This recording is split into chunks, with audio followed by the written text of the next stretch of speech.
सबसे पहले आशीर्वाद दूंगा मैं हमारी इस टीम के छोटे से बच्चे आयुष को, जो इंजीनियरिंग की पढ़ाई कर कर खजुराहो में मेरे पास आया था। उस बालक ने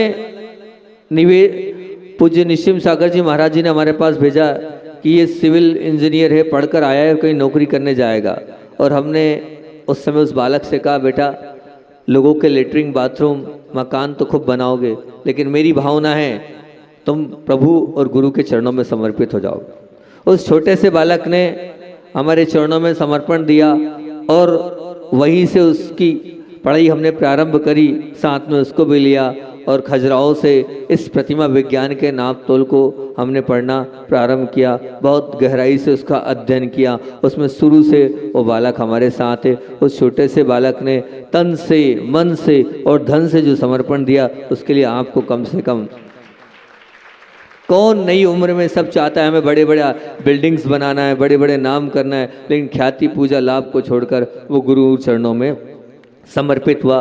उसने वो पूरा काम तल्लीनता से सीखा, कैसे प्रतिमाओं का नाप होता है, कैसे वेदी बनती है, कैसे गर्भगृह होता है, कैसे रंगमंडक होता है, किस प्रकार से शिखर होते हैं, उसका अंदर तक अध्ययन उस छोटे से बालक ने किया और रुचि के अनुसार कार्य होता गया। और उसी बीच जब बीना बारा हम पहुँचे तो बीना बारा में हमारे पास हमें तलाश थी एक ऐसे शिल्पी की जो वास्तविकता में सात्विक भी हो और विचारों के साथ शुद्ध भी हो और जिसका समर्पण भी हो। और जब अंदर से भावनाएं निर्मल होती है तो अपने आप कहीं ना कहीं से कुछ ना कुछ अपने आप आ जाता है। तो उसी बीच में रंजीत भाई आए और रंजीत भाई से जब हम बीना बारा में मिले, बीना बारा पंच कल्याणक में, तब उनसे हमने ये वाली बोली कि भैया अगर जुड़ना है तो एक ही काम करना होगा, सबसे पहले तो तुम्हें मांसाहार का त्याग करना होगा। तो उन्होंने कहा जी गुरुजी आपकी जैसी आज्ञा, आप जैसा बोलोगे हम वैसा करने को तैयार हैं, आप जिस तरह से बोलोगे हम उस प्रकार से करने को तैयार हैं। और समर्पित हो गया। और उस समय यहाँ कुछ नहीं था। जब इस माइंस का पत्थर हमने फाइनल किया, आपको बताएं जब हम खजुराहो में थे, और खजुराहो में उस समय जगह जगह के पाषाण बुलाए थे हमने, अलग अलग स्थानों के बहुत सारे, मकराना से भी मंगाए, वहीं देवगढ़ के पास से बुलाए, ऐसे 6 स्थानों से पाषाण आए थे। 6 या 7 स्थानों से अलग अलग गाड़ियां भिजवा कर हमने पाषाण मंगाए थे। उसी बीच पठारी का नाम भी सुना था, एक आपके कटनी के पास एक स्थान है, वहाँ का नाम भी सुना। अलग अलग स्थानों के पाषाण आए। और जब मैं वहाँ पर था और मुझे पठारी का नाम, तो मैंने सोचा पठारी का कोई व्यक्ति अगर मिल जाए तो बहुत अच्छी बात है। उसी बीच एक बालक ने कहा एक पठारी के सदस्य शांतिधारा की बोली लिएगी। तब पता चला, तो वहीं माइक से अनाउंस किया जो भी है पठारी के सदस्य महाराज से मिले, और पता चला कि इस माइंस के जो मालिक हैं डिम्पल भैया, वो स्वयं वहाँ अभिषेक शानदारों की बोली थी। उनसे हमने कहा आपके यहाँ से पत्थर चाहिए, तो धन्य हो गए, बोले ठीक है हम उस पाषाण को भिजवा रहे हैं। उस पाषाण को वहाँ से उन्होंने जब भिजवाया, और जो अभी आप देखें मूलनायक अजितनाथ भगवान के सीधे हाथ पर परिकर वाले जो भगवान विराजमान है, वो प्रथम भगवान है। उस प्रथम भगवान की संरचना में आयुष भाई और साथ में एक आज बहन चली गई, कल उसे जाना था, हमारे जो अध्यक्ष साहब हैं पंच कल्याण के वीरेंद्र जी, उनकी कौन है वो भतीजी, उनकी भतीजी है, बहुत सुंदर, वो इतनी अच्छी कलाकार है कि मैं यहाँ बोलता हूँ, मैंने वहाँ नवागढ़ में भी उसको बुलाया था और भैया जी से परिचय करा था उस बालिका का, कि जैसे आप इस पोस्ट में बैठे हो वैसे की वैसी वो बालिका उतार देगी। तो उसने वैसे ही उसी प्रकार से मेहनत करके 2 महीने वहीं हमारे सामने रही। हम जैसे जैसे ड्राइंग बोलते थे वैसे वैसे वो बालिका ड्राइंग नाप तोल से बनाकर हमको वो देती थी। और साथ में वो जो भगवान की फोटो अभी आप देख रहे थे, उसमें सबसे ज़्यादा अगर सहयोग किया है तो ब्रह्मचारी शशांक भैया अजमेर जो आर्किटेक्ट हैं, उन्होंने पूरी ड्राइंग हमारे हिसाब से हमारी भावनाओं के अनुरूप उन्होंने वहाँ ड्राइंग दी। तो ये कहानी वहाँ से प्रारंभ हुई और वहाँ से प्रारंभ होने के बाद अपने आप सब संयोजना होती गई। लेकिन एक तो आयुष को और उसके छोटे भाई पीयूष को जब कुछ नहीं था यहाँ जंगल में, तब वो दोनों बच्चे यहाँ रुके और उन्होंने सेटअप तैयार किया। जब कुछ नहीं था इस जंगल में, जब रंजीत यहाँ पर रुका और उसने कार्य प्रारंभ किया, तो उन दोनों के लिए विशेष विशेष आशीर्वाद। और यहाँ तक आपको हम बताएं, रंजीत भाई के लिए नाम नहीं लूँगा किसी का मैं, लेकिन बड़े बड़े महाराजों ने कहा हमारे यहाँ जाओ, हम बंगला दे देंगे, हम गाड़ी दे देंगे, हम इतना पैसा दे देंगे। उस भाई ने बोला मेरे गुरु एक हैं, मैं मेरे गुरु को नहीं छोड़ सकता हूँ, उनका आशीर्वाद है मैं यहाँ से वहाँ पहुँचा हूँ, मेरे हाथ की कला उनके आशीर्वाद से मैं सबको छोड़ सकता हूँ, पर मेरे गुरु को मैं नहीं छोड़ सकता। एक जैन नहीं, एक अजैन होने के बाद भी इतनी श्रद्धा, इतनी आस्था उस भाई के अंदर है। तो वो ऐसा रंजीत जो कि उड़ीसा में रहता है, छोटे छोटे बालक हैं, उन सबको छोड़कर यहाँ पर रहकर, और ऐसा कुछ भी नहीं है कि बहुत कुछ ऐसी उसकी मांग रहती है कि ऐसा चाहिए वैसा चाहिए, कुछ नहीं, जैसा हो वैसे में सरलता और सहजता से और बड़े प्रसन्नता के साथ रहता है। मैंने कल परसों बताया था यहाँ के मूलनायक में अलग अलग पत्थर के उसने बनाए। जब हमने डिसाइड किया कि गर्भगृह बन गया, उसके हिसाब से 1/3 भगवान चाहिए, वो छोटे भगवान हैं, उन्होंने 2-3 भगवान अलग अलग बना के दिए, काला पाषाण में भी जो वहाँ का कसौटी वो भी दिया, ये भी दिए, पर वो क्या भावना, बोले महाराज कम से कम यहाँ के भगवान तो मेरे बनने चाहिए, मेरी मेहनत के बनने चाहिए, उसके लिए राशि कहीं से लेके कहीं तक नहीं। तो ऐसी भक्ति, ऐसा समर्पण जहाँ भेजते हैं वहाँ हर कार्य के लिए वो चले जाता है। पूरी टीम उसके साथ, एक उत्तम भाई करके भी है, वो भी पूरे समय पूरी अपनी मेहनत के साथ लगा रहता हैगा, और जैसा जिस प्रकार से हम बोलते हैं उस प्रकार से वो एक एक बात को मानता चला जाता हैगा। तो ये प्रतिमा का जो नाप तोल है, इस नाप तोल के बहुत उतार चढ़ाव आए, बहुत लोगों से, जयपुर के कारीगरों से भी मिले हम, उसके बाद SC जैन साहब जिन्होंने एक पुस्तक लिखी है नाप तोल पे, उनसे भी चर्चा करी है। और मैं ये नहीं बोल रहा हूँ मैं परफेक्ट हूँ, मैं अपने आप को परफेक्ट नहीं बोल रहा कि मैं पूरी तरीके से सही हूँ, हो सकता है, क्योंकि देखो केवल ज्ञान जब तक नहीं होगा जब तक हमें अपने आप को अपूर्ण मानना चाहिए, ठीक है ना। सिखाना उद्देश्य नहीं है, मेरा उद्देश्य सीखना भी है। सिखाना उद्देश्य नहीं है, मेरा उद्देश्य सीखना भी है। तो आप लोग जो बताओगे उसको सुधारने का पूरा प्रयास किया जाएगा, आगे तक सुधारने का उसका पूरा प्रयास किया जाएगा, ताकि और हम अपडेट होते चलें और हम आगे होते चलें, ताकि कोई भी, कम से कम सब में गलती हो, लेकिन जिनेंद्र भगवान की जिन बिंब में कोई भी गलती नहीं होना चाहिए। अगर उसमें गलती हो रही है तो ये मान के चलना जिन शासन का और जिन शासन की प्रभावना का अगर सबसे महत्वपूर्ण कारण है तो वो जिन बिंब है, जिन बिंब से भी प्रभावना होती है, बाकी बाहरी चीज़ से प्रभावना मैं नहीं मानता हूँ कि होती है। तो इस विषय को लेकर बहुत सारी बातें और बहुत सारी चीज़ें कि प्रतिमाएं कैसी बननी चाहिए, प्रतिमाएं क्या होनी चाहिए, प्रतिमाओं में कैसे नाप तोल होना चाहिए। मैं आपको बताऊँ, अभी हमारा रंजीत बोले महाराज हीन आसन का जरूर बोल के जाना, वो जरूर बोलना। तो मैं आपको बता रहा हूँ कि हीन आसन अपने आप में बहुत बड़ा दोष है। हीन आसन मतलब जो घुटने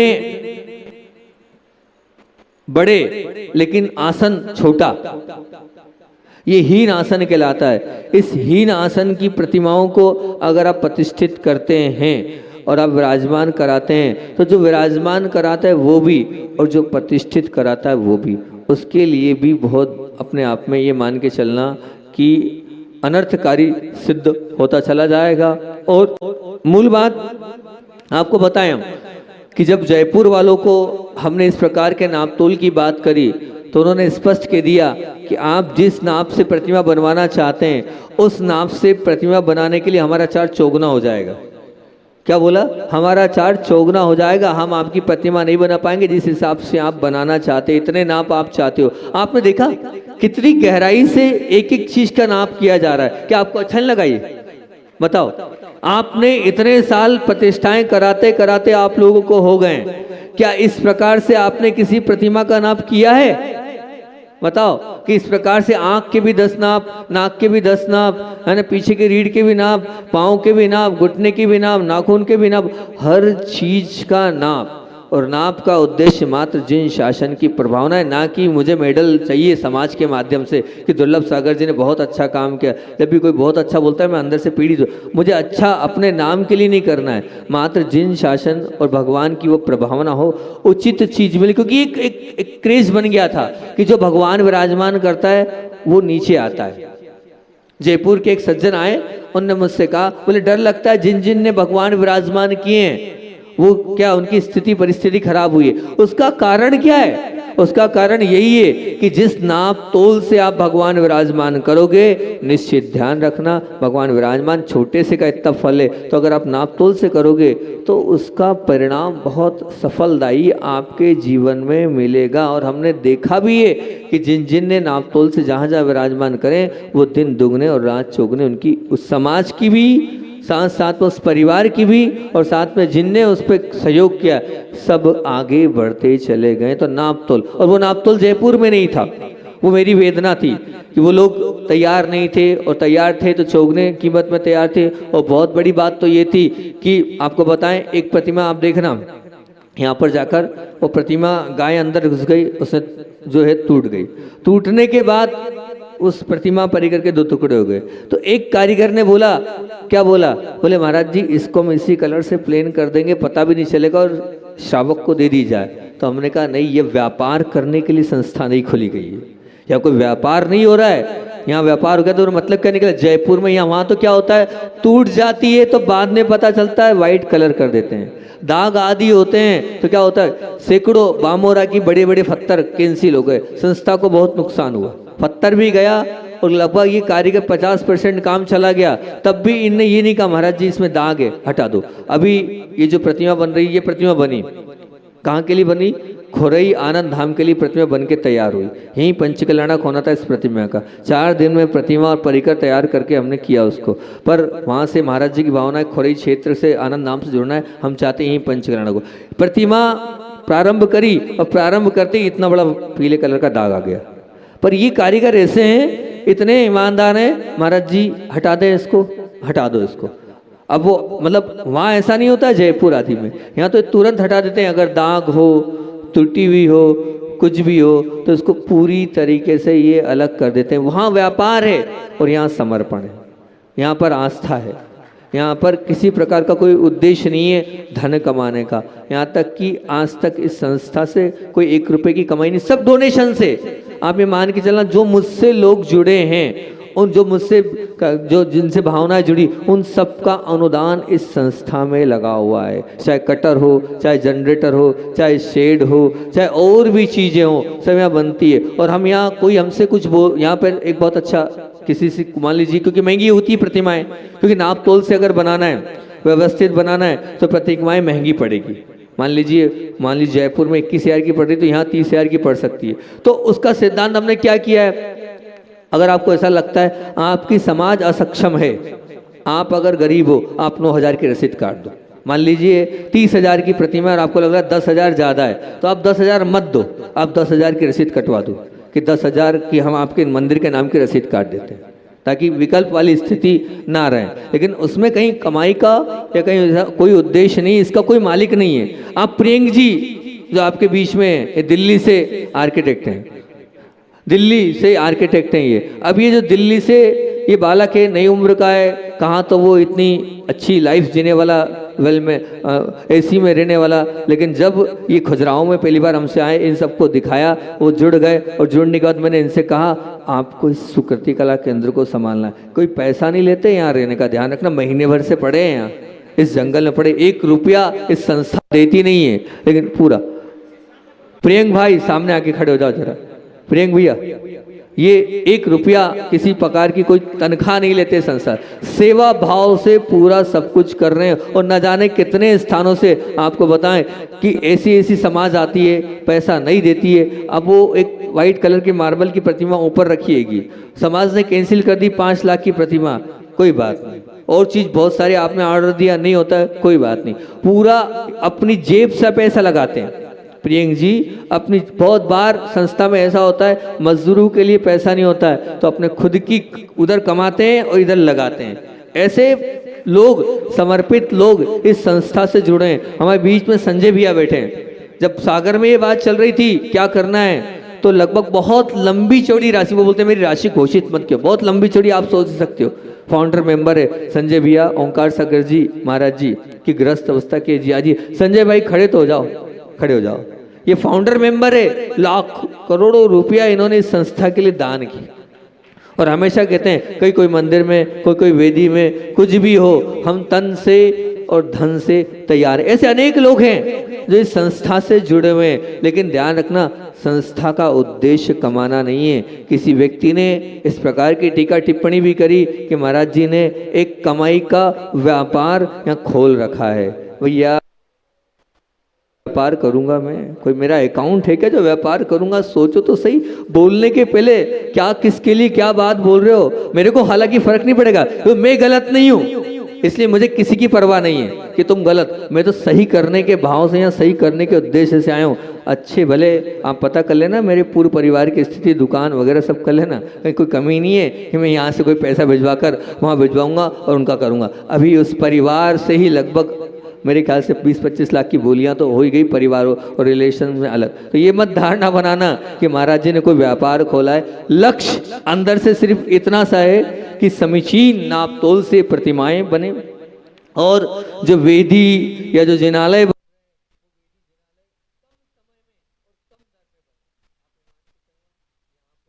यहाँ पर जो हम पत्थर से प्रतिमा निकालते हैं। अब मुख्य बात ये है कि यहीं क्यों और दूसरे स्थान पे क्यों? तो हमारा रंजीत वो बैठा हुआ है, उसका स्वयं का कहना है, मैं यहाँ पर कि हमने उससे पूछा तू बता क्या करना है तेरे पास हर पत्थर का, तो वो एक ही बोलता है कि महाराज जी यहाँ के पत्थर की में ऐसी कला उभरती है जो दूसरे पाषाण में उतनी अच्छी कला नहीं उभर के आ पाती है। इसलिए भावना महाराज जी है कि आप अधिक से अधिक यहीं की माइंस का और यहीं की पत्थर को आप सपोर्ट करोगे तो बहुत अच्छी बात है। मुझे यहाँ का ये नहीं कि यह संस्था डल गई है तो हर तरीके, यहाँ व्हाइट मार्बल भी बनता है, यहाँ ब्लैक की प्रतिमाएं बनती हैं, यहाँ पीले की प्रतिमाएं बनती है, सब प्रकार की प्रतिमाएं बन के जाती है। पर रंजीत का स्वयं का कारीगर का उसका भी कोई लोभ नहीं है, जबकि उसको नुकसान यहाँ से ज्यादा है, उसको डस्ट उड़ती है, उसको नुकसान ज्यादा है। पर उसका खुद का कहना है कि सुंदरता और आकर्षण, आपसे मैं खुद पूछता हूं, एक व्हाइट मार्बल की प्रतिमा रहती है, आपका वहां अहोभाव आदर भाव ज्यादा होता है कि देशी पाषाण की प्रतिमा होती है उसमें अहोभाव आदर भाव ज्यादा होता है? अपने आप देशी पाषाण में मेरा तो होता है, मैं नहीं जानता आपका क्या होता है, मेरा तो अपने आप जो देशी पाषाण वाला होता है उसमें अलग ही अहोभाव, अंदर से अलग ही रोम रोम पुलकित हो जाते हैं देशी पाषाण की। और जब 2-5 बार 10 बार तेल लग जाता है, 1-2 साल हो जाते हैं, तो ऐसा लगता है सालों प्राचीन प्रतिमाएं हैं। ऐसा लगता है वो प्रतिमा अभी हमने बनाई है खजुराहो चतुर्मास में, बाजू में आदिनाथ भगवान की मूल प्रतिमा जो थी। हर व्यक्ति आके एक ही बात बोलता है, महाराज जी आप झूठ बोल रहे हो, आप अपनी प्रशंसा में लगे हो, ये प्रतिमा तो कहीं ना कहीं से निकली है। निकली नहीं है भैया, बाजना वाले बैठे हैं, ऐसे यहाँ से बाजना की प्रतिमा गई थी, जो बाजना जाता है वो व्यक्ति यही बोलता है निश्चित कहीं न कहीं आसपास से ये प्रतिमा निकली है।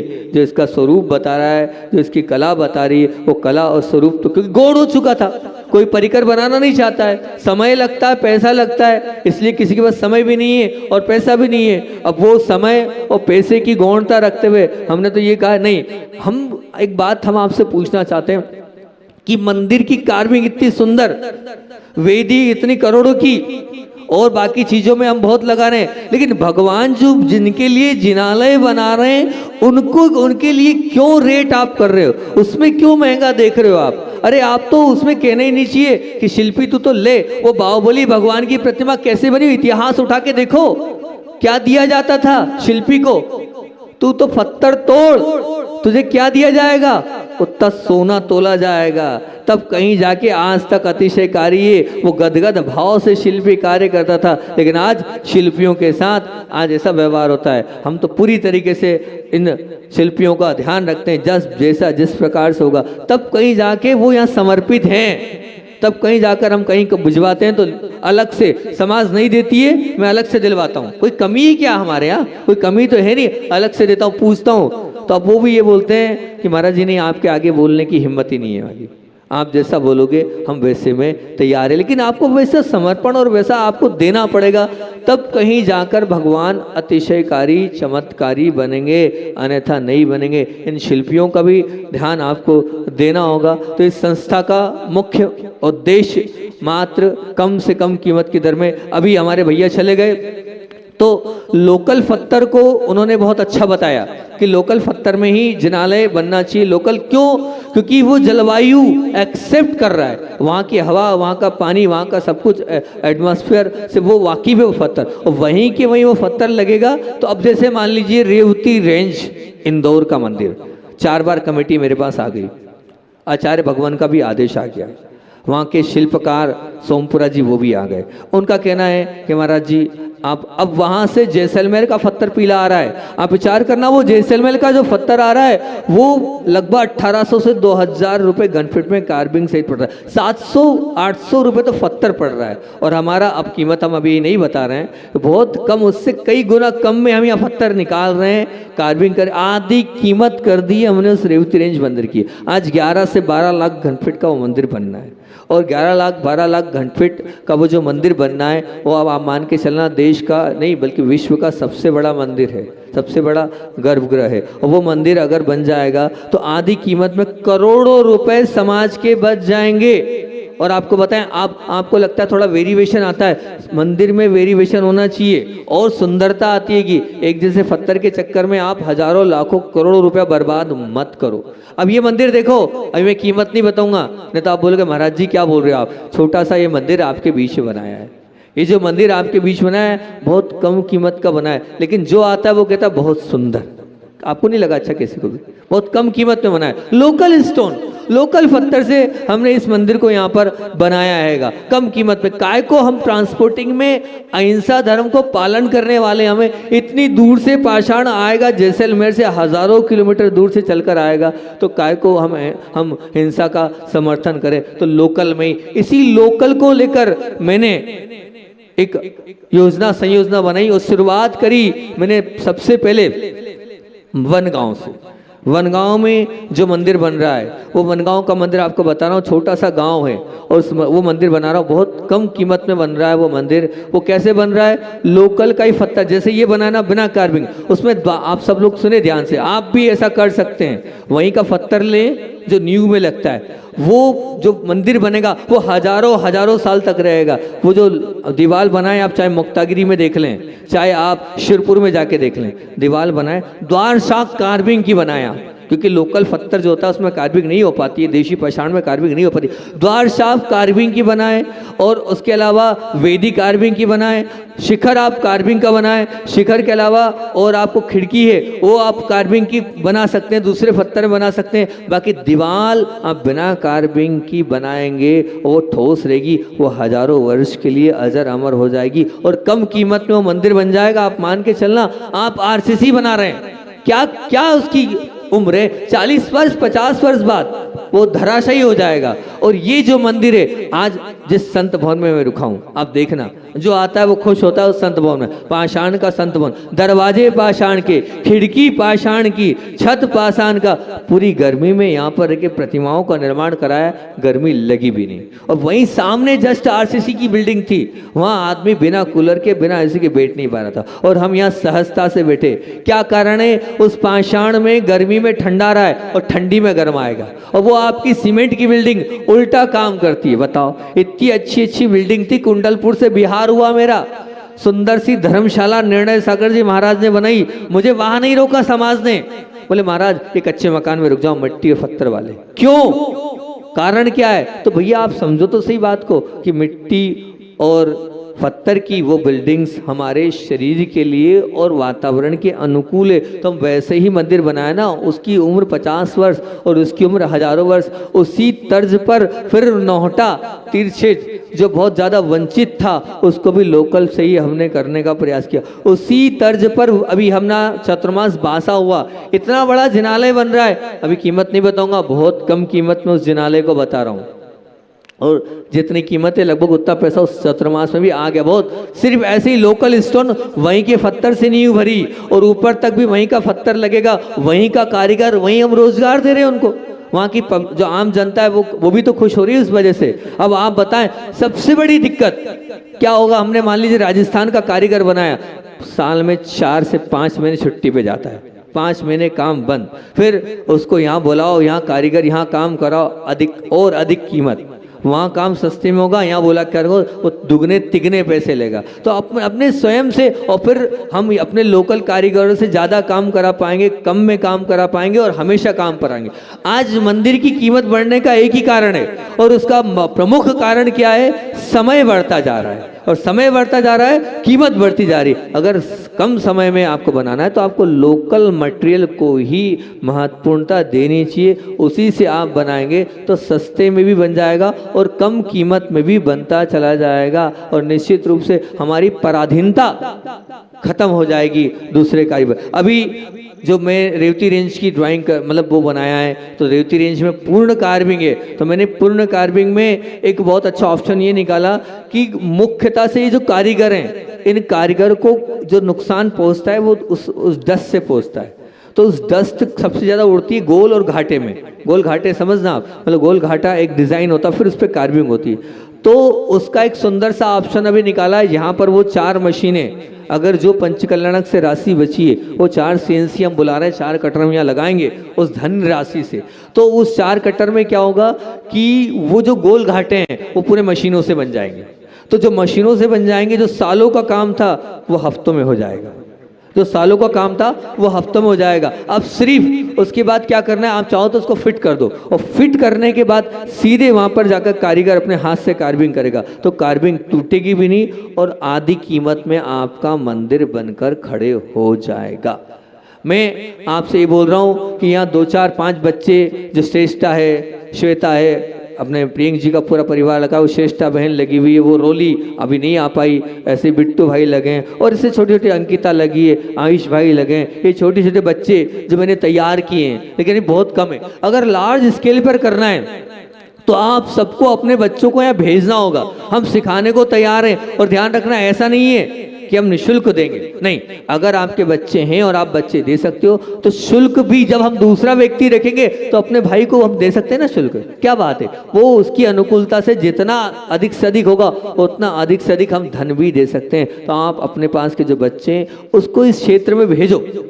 आप अगर इस क्षेत्र में आप भेजेंगे तो जो मेरा भाव है, जो मैं उद्देश्य लेके चलाऊं, मेरा उद्देश्य क्या है, मेरा उद्देश्य ये कि जैसे एक अक्षरधाम एक बहुत बड़ी संस्था है, उस संस्था में एक छोटा सा 10,000 घनफीट का मंदिर है, 21 बाय 21 का, रंग मंडप 9 बाय 9 का, मान लीजिए वो, और श्रृंगार चुकी, वो 15 दिन में बना के दे देते हैं। क्या कारण है 15 दिन में? वो इसलिए 15 दिन में बना के दे देते हैं, उसका महत्वपूर्ण कारण ये है कि उनके पास 200 लोगों की टीम, CNC, कटर, सब कुछ है। 15 दिन में आपको वो घर के मंदिर दे देंगे। तो मेरा भाव ये कि वो क्या है, वो उन कारीगरों को वहाँ रहने की व्यवस्था, उनको भोजन की व्यवस्था, उनके अध्ययन, बच्चों के अध्ययन की व्यवस्था, उनके आने वाले समय में क्या बोलते हैं आप, वो पेंशन की व्यवस्था, वो तक दे रहे हैं। मेरी संयोजना पूरे समाज के बीच में है। अगर आपको सचमुच में मंदिर अच्छे बनाना है, ऐसे कारीगरों के लिए ऐसा ही यहाँ पर ऐसा परिसर तैयार हो, उस परिसर में उनको रहने की, परिवार सहित अच्छी व्यवस्था दी जाए,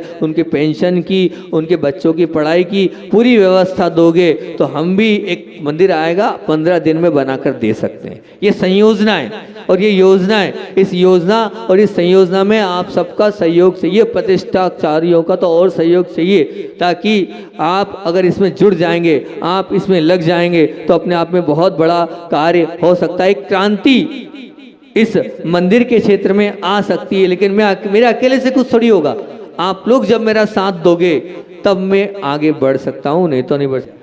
उसी प्रकार से एक भगवान जी विराजमान करना है, किस श्रावक को किस दिशा में, किस मंदिर में, किस गांव में करनी चाहिए, उसका बहुत सुंदर सॉफ्टवेयर तैयार कर लिया हमने। वो सॉफ्टवेयर आप लोगों के बीच में लॉन्च करेंगे। छोटे से बालक ने आज आए हुए पर वो बालक ने बोला था, बहुत छोटी, बहुत नहीं, बढ़िया मेहनत है, अच्छे बच्चे ने मेहनत करी, उस चीज का पूरा 23 कितने शामिल के 23 अंक, पूरे 23 किए ना, 23 है ना, 21 पूरे 21 बातों को बहुत व्यवस्थित रूप से आप बटन दबाना, मेरा नाम राजेंद्र जी वास्तु है, आप डालोगे मेरी राशि ये है बस, और आप मंदिर का नाम डालना, पूरा बायोडाटा सामने खड़ा हो जाएगा आपके। ये पूरा सॉफ्टवेयर तैयार किया है। कल अपन इस पर बात करेंगे और इसको अपन लॉन्च करेंगे। बार बार घड़ी दिखाई जा रही है तो अपनी बात को यही विराम देता हूँ। बाकी और जो बातें रह गई है मंदिर पे, मैंने सोचा था कि प्रभावशाली जैन मंदिर कैसे बनाना है, अब इस पर चर्चा दोपहर में देखेंगे अपन।